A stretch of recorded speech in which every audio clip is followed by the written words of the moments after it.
Сәлеметсіздер ме, құрметті көрермендер? Нұреке доктор каналына қош келдіңіздер.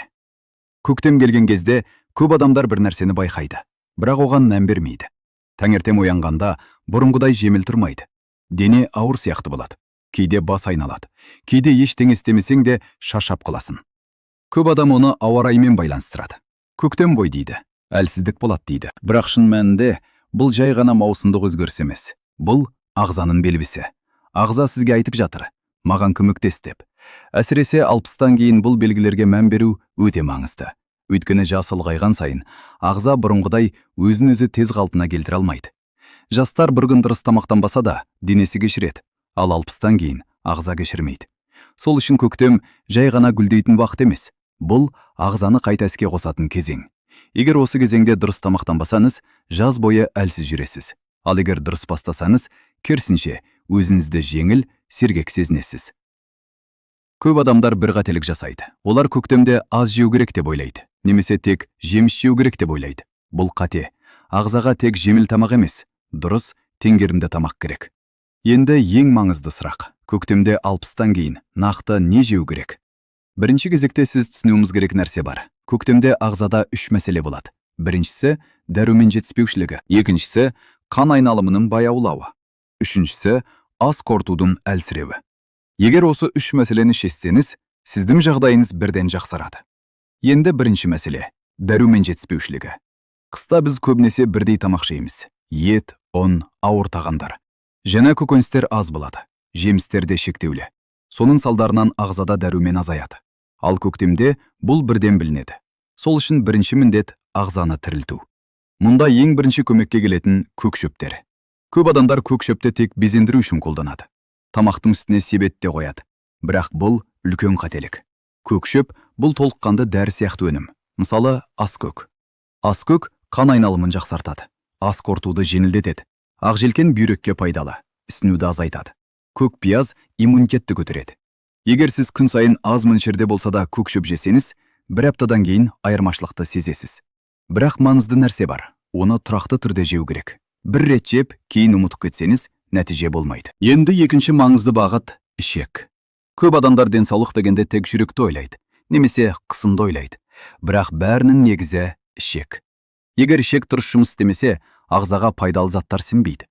Сіз жақсы тамақ жеп жатсаңыз да, пайдасы аз болады. Сол үшін көктемде ішекті қалпына келтіру керек. Мұнда ең жақсы өнім айран. Айран қарапайым, бірақ өте күшті өнім. Ол ішектегі пайдалы бактерияларды көбертеді. Ас қорытуды жақсартады. Көп адамдар айранды тек шөлдебенде ішеді, бірақ оны жүйелі түрде ішу керек. Күн сайын бір стақан, таңертең немесе кешке. Бұл ағзаға үлкен көмек береді. Енді үшінші маңызды мәселе қан айналымы. Жасы ұлғайған сайын қан қоюлана бастайды. Тамырлар тарылып, қан баяу қозғалады. Сондықтан бас айналу, әлсіздік, ұйқышылдық пайда болады. Бұл жерде маңызды өнімдердің бірі қызылша. Қызылша қанды жақсартады, гемоглобинді көтереді. Сонымен қатар тамырларға жақсы әсер етеді. Көп адамдар қызылшаны сирек жейді. Бірақ көктемде оны аптасына бірнеше рет жеу керек. Қайнатылған түрде де, салат ретінде де болады. Енді тағы бір маңызды өнімге тоқталайық. Бұл су. Көп адамдар судың маңызын түсінбейді. Шай ішемін, жетеді дейді. Бірақ шай су емес. Ағзаға таза су керек. Егер су аз болса, қан қоюланады, бас ауырады, әлсіздік пайда болады. Сондықтан күн ішінде аз-аздан, бірақ тұрақты түрде су ішу керек. Бірден көп емес, бірнеше рет. Бұл өте маңызды. Жақсы, жалғастырамыз. Бұл сол сценарийдің логикалық жалғасы. Сол стиль, сол дауыс, видеода қалай айтылса, дәл солай. Енді бір маңызды нәрсені түсіну керек. Көп адамдар тек не жеу керек деп ойлайды. Бірақ шын мәнінде маңыздысы қалай жеу керек. Мысалы, сіз пайдалы тағам жейсіз, бірақ дұрыс емес уақытта, дұрыс емес мөлшерде жесеңіз, пайдасы аз болады. Сол үшін көктемде тамақтану тәртібі де маңызды. Ең бірінші ереже таңғы ас. Көп адамдар таңғы асты өткізіп жібереді, тәбет жоқ дейді. Бұл қате. Таңғы ас ағзаны оятатын ең маңызды сәт. Егер таңертең дұрыс тамақтанбасаңыз, күні бойы әлсіздік болады. Таңғы ас ауыр болмау керек, бірақ пайдалы болуы керек. Мысалы, айран, аздап жаңғақ, бір алма, осының өзі жеткілікті. Екінші маңызды нәрсе тамақты асықпай жеу. Қазір көп адамдар тез жейді, телефон қарап отырып жейді. Тіпті кейде тұрған күйде жейді. Бұл ас қорытуды бұзады. Тамақты асықпай, жай отырып, жақсылап шайнап жеу керек. Бұл өте қарапайым, бірақ өте маңызды әдет. Енді тағы бір маңызды қателік туралы айтайық. Көп адамдар көктемде витамин жетіспейді деп бірден дәрі-дәрмекке жүгіреді. Әртүрлі витаминдер сатып алады. Бірақ ағза ең алдымен табиғи өнімдерді жақсы қабылдайды. Табиғи тамақ ең жақсы дәрі. Сондықтан бірінші кезекте тағамды дұрыстау керек. Тек қажет болған жағдайда ғана қосымша витамин қолдану керек.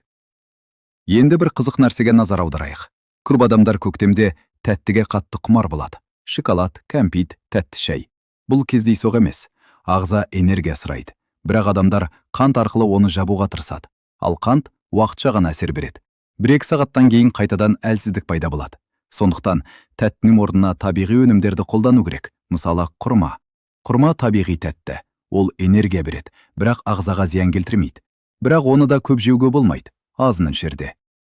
Енді тағы бір маңызды тақырып. Тұз. Көп адамдар тұзды көп қолданады. Бұл қан қысымына әсер етеді. Әсіресе 60-тан кейін бұл өте қауіпті. Сондықтан көктемде тұзды азайту керек. Бірден толық тоқтату емес, бірақ біртіндеп азайту. Енді өмірлік бір мысал келтірейін. Көп адамдар көктемде бұлай дейді. Таңертең тұру қиын, күні бойы шаршап жүремін. Ал сол адамнан сұрасаңыз, ол таңғы ас ішпейді, су ішпейді, күн бойы аз қозғалады. Яғни мәселе көктемде емес, әдеттерде. Сондықтан ең бірінші өзгерту керек нәрсе күнделікті әдеттер. Тағы бір маңызды нәрсе ұйқы. Көктемде ұйқы бұзылады. Көп адамдар кеш жатады, ерте тұрады. Бұл ағзаны әлсіретеді. Сондықтан ұйқы режимін сақтау керек. Кешке ауыр тамақ жемеген дұрыс, жеңіл тамақ жеу керек. Бұл ұйқыны жақсартады. Енді тағы бір пайдалы өнімге тоқталайық. Бұл зімбір. Зімбір қан айналымын жақсартады, ағзаны жылытады. Көп адамдар оны тек ауырғанда қолданады, бірақ оны алдын алу үшін де қолдануға болады. Мысалы, шайға аздап қосып ішуге болады. Тағы бір маңызды өнім лимон. Лимон ағзаны сергітеді, дәрумен береді. Таңертең жылы суға лимон қосып ішу өте жақсы әдет. Бұл ас қорытуды жақсартады. Енді тағы бір маңызды нәрсе қозғалыс. Көп адамдар тамаққа мән береді, бірақ қозғалысты ұмытады. Ал қозғалыс денсаулықтың жартысы. Күн сайын кем дегенде аздап жүру керек. Жылдам емес, бірақ тұрақты. Бұл қан айналымын жақсартады. Көп адамдар уақыт жоқ дейді, бірақ денсаулыққа уақыт табу керек. Өйткені кейін ауруға одан да көп уақыт кетеді. Тағы бір маңызды нәрсе күн сәулесі. Көктемде күн көбейеді. Бұл ағза үшін өте пайдалы. Күн сәулесі дәрумен береді. Сондықтан мүмкіндігінше сыртта болу керек. Енді бір маңызды ой. Көп адамдар денсаулықты тек ауырғанда ойлайды. Ал шын мәнінде денсаулықты ауырмай тұрып сақтау керек. Көктем соның ең жақсы уақыты. Егер дәл қазір өзіңізге көңіл бөлсеңіз, жаз бойы өзіңізді жақсы сезінесіз. Ал егер мән бермесеңіз, әлсіздік жалғаса береді. Тағы бір нәрсені ұмытпаңыз. Денсаулық бір күндік нәтиже емес. Бұл күнделікті әрекеттердің нәтижесі. Кішкентай әдеттер үлкен нәтиже береді. Бір стақан су, бір серуен, бір дұрыс таңғы ас, осының өзі жеткілікті. Енді бір сәт ойланып көріңіз. Сіз өз денсаулығыңыз үшін нақты не істеп жүрсіз? Көп адамдар бұл сұраққа нақты жауап бере алмайды. Өйткені көбісі кейін бастаймын дейді. Уақытым болғанда дейді. Ертең бастаймын дейді. Бірақ сол ертең көп жағдайда келмейді. Ал денсаулық күтіп тұрмайды. Жасы ұлғайған сайын ағза сигнал береді. Бір күн емес, біртіндеп. Алғашында жай ғана әлсіздік болады. Сосын бас айналады. Сосын қысым көтеріледі. Ал кейін бұл үлкен мәселеге айналады. Сол үшін ең дұрыс уақыт бүгін, дәл қазір. Сізге бәрін бірден өзгерту керек емес. Кішкентай нәрседен бастаңыз. Мысалы, бүгіннен бастап су ішуді көбейтіңіз. Ертең көк шөп қосыңыз. Келесі күні серуенге шығыңыз. Осындай қарапайым әрекеттер үлкен нәтижеге әкеледі. Тағы бір маңызды нәрсе, өзімізді тыңдаңыз. Ағзаңыз сізге әрқашан белгі береді, бірақ біз оны елемейміз. Шаршасақ кофе ішеміз, ауырсақ таблетка ішеміз, бірақ себепті жоймаймыз. Ал шын мәнінде ағзаға көмектесу керек. Дұрыс тамақ, қозғалыс, су. Осы үш нәрсе көп мәселені шешеді. Енді тағы бір маңызды ой. Көп адамдар денсаулықты ақшаға сатып аламыз деп ойлайды. Қымбат дәрілер, қымбат тексерулер. Бірақ ең негізгі нәрселер тегін. Таза ауа, қарапайым тамақ, су. Соларды дұрыс қолдансаңыз, көп мәселенің алдын аласыз. Енді өзіңізге бір сұрақ қойыңыз. Сіз бүгіннен бастап бір нәрсені өзгертуге дайынсыз ба? Егер иә болса, өте жақсы. Егер жоқ болса, онда ойланыңыз. Өйткені денсаулық бұл таңдау, күн сайынғы таңдау. Көп адамдар ауру келгенде ғана ойланады, бірақ ақылды адам алдын алады. Сіз сол адамдардың қатарында бола аласыз. тек кішкентай қадам жасау керек. Енді ең бастысы, көктем бұл мүмкіндік. Ағзаны жаңартуға, денсаулықты күшейтуге, жаңа өмір бастауға мүмкіндік. Оны өткізіп алмаңыз. Өзіміз үшін жасаңыз. Жақындарыңыз үшін жасаңыз. Себебі сіздің денсаулығыңыз тек сізге ғана емес, сізді жақсы көретін адамдарға да маңызды. Сіз мықты болсаңыз, отбасыңызда тыныш болады. Сондықтан өзіңізді бірінші орынға қойыңыз. Бұл эгоизм емес, бұл жауапкершілік. Тағы бір нәрсе. Көп адамдар мен кеш бастадым дейді. Бұл да қате ой. Бастау үшін ешқашан кеш емес. Қай жаста болсаңыз да өзгеруге болады. Ағза әрқашан жауап береді, тек оған дұрыс жағдай жасау керек.